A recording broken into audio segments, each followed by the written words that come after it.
Bienvenidos a Pasa la Voz Perú. Aquí te informamos con lo último del acontecer nacional.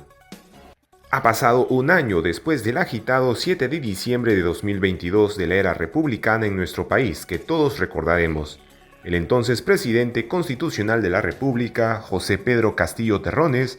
en televisión nacional en vivo y en directo, y en plena coordinación con la premier en ese momento Betsy Chávez,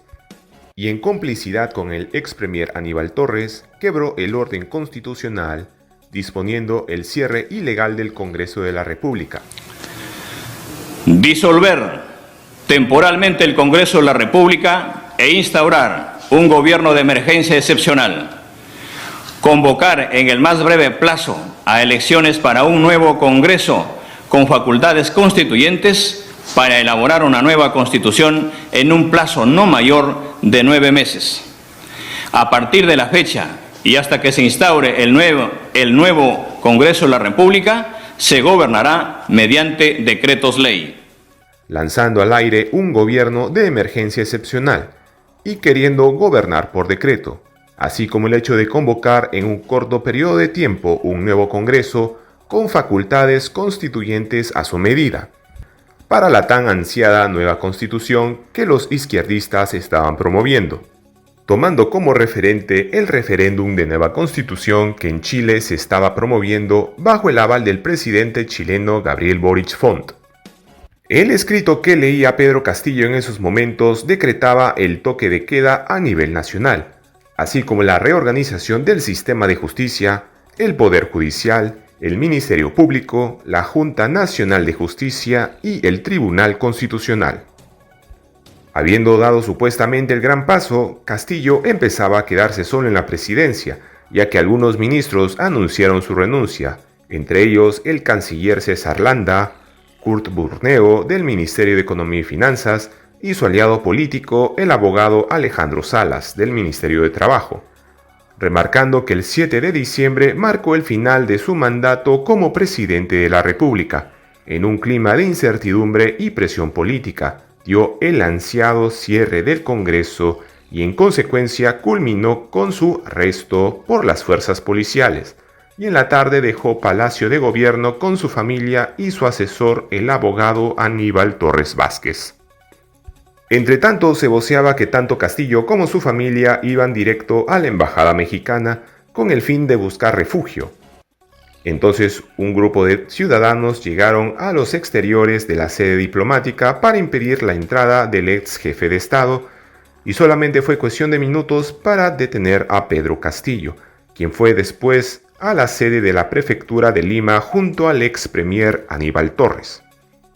Tomando en cuenta el reportaje de Canal 2, titulado 7 de diciembre, golpe y caída, Aníbal Torres, siendo sincero, reveló que Pedro Castillo dio golpe de Estado porque, en esos momentos, el Parlamento tenía los votos suficientes para sacarlo de Palacio de Gobierno, y que el mismo Pedro Castillo se lo reveló después de ser trasladado a la Diroes, donde actualmente se encuentra recluido. Y pues aquella tarde del miércoles 7 de diciembre, el Pleno del Congreso tenía en agenda poner a debate y votar la tercera moción de vacancia presidencial contra Pedro Castillo Terrones. Y el pedido fue respaldado con la firma de 67 legisladores en un principio y admitido para su debate con 73 votos a favor. Y por protocolo, el Parlamento envió un parte al entonces mandatario para acudir ante el Pleno a las 3 de la tarde. Ya un día antes, el 6 de diciembre, se había conocido que Salatiel Marrufo, el ex jefe de gabinete de asesores del Ministerio de Vivienda, solicitó acogerse a la colaboración eficaz, pues habían coordinado una suma de dinero. Y en ese momento, la fiscal Marita Barreto confirmó tal entrega por parte de la empresaria Sada Goray para él, el ministro Heiner Alvarado y el presidente Pedro Castillo. Tras enterarse del golpe, el Congreso se reunió de manera urgente en el Pleno para rechazar rotundamente este acto cometido por Castillo y proponiendo la moción de vacancia presidencial. El presidente del Parlamento en ese momento era José William Zapata, quien mencionó el artículo 46 de la Constitución Política de 1993.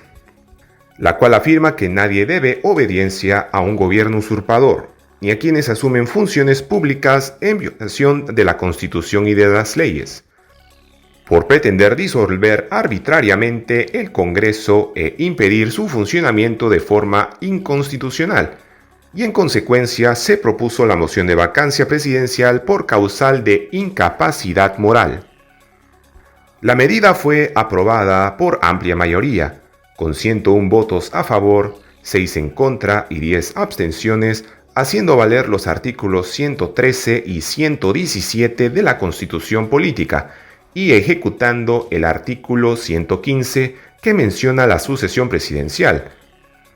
a cargo de la vicepresidenta Dina Boluarte Segarra,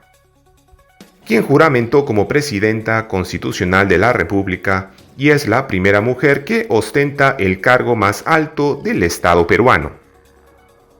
Con Castillo fuera de Palacio, el partido que lo llevó al poder, Perú Libre, cuyo líder es el ex gobernador de la región Junín, Vladimir Cerrón Rojas, terminaba por resquebrajarse, provocando fracturas entre facciones de la izquierda peruana que lo apoyaba cuando estaba Castillo en el poder.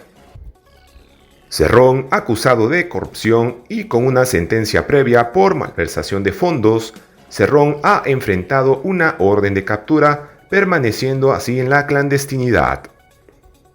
Y ni qué decir de sus exministros, Juan Silva Villegas, quien actualmente estaría en Venezuela, quien tiene casos de corrupción por el caso de los niños, donde supuestamente influía en adjudicaciones de contratos en su ministerio. Así como el exministro de Vivienda Heiner Alvarado López, quien favorecía en la adjudicación y asignación de obras públicas. Betsy Chávez, quien fue ex-premier, es investigada por supuestamente coordinar el golpe de Estado de Pedro Castillo, junto a Aníbal Torres, también por tomar parte en el intento fallido de Pedro Castillo. Además, se menciona a Iber Maraví, quien se desempeñaba como ministro de Trabajo, pues se afirma que él habría tenido conexiones con Sendero Luminoso, después de la revelación de un informe policial donde aparecía su nombre junto a Edith Lagos Sáez, conocida militante de Sendero por sus hechos ocurridos en 1981. También encontramos al exministro de Defensa Walter Ayala, quien fue señalado por el caso de los ascensos irregulares tanto en las Fuerzas Armadas y en la Policía Nacional, y mencionado también a los sobrinísimos de Pedro Castillo, Fray Vázquez y Gianmarco Castillo, vinculados al caso conocido como Puente Tarata, quienes habrían tenido influencias para la adjudicación de una obra de construcción dentro del Ministerio de Transportes y Comunicaciones. Tampoco se queda atrás Jennifer Paredes, la cuñada del expresidente Pedro Castillo, quien sería la responsable por favorecer en la adjudicación de contratos y obras en Cajamarca, teniendo en parte en procesos de licitación a favor de ciertas empresas. También cómo olvidar a Bruno Pacheco, quien renunció en noviembre de 2021 y justamente después de que la Fiscalía halló $20,000 en efectivo en un cuarto de baño de Palacio de Gobierno.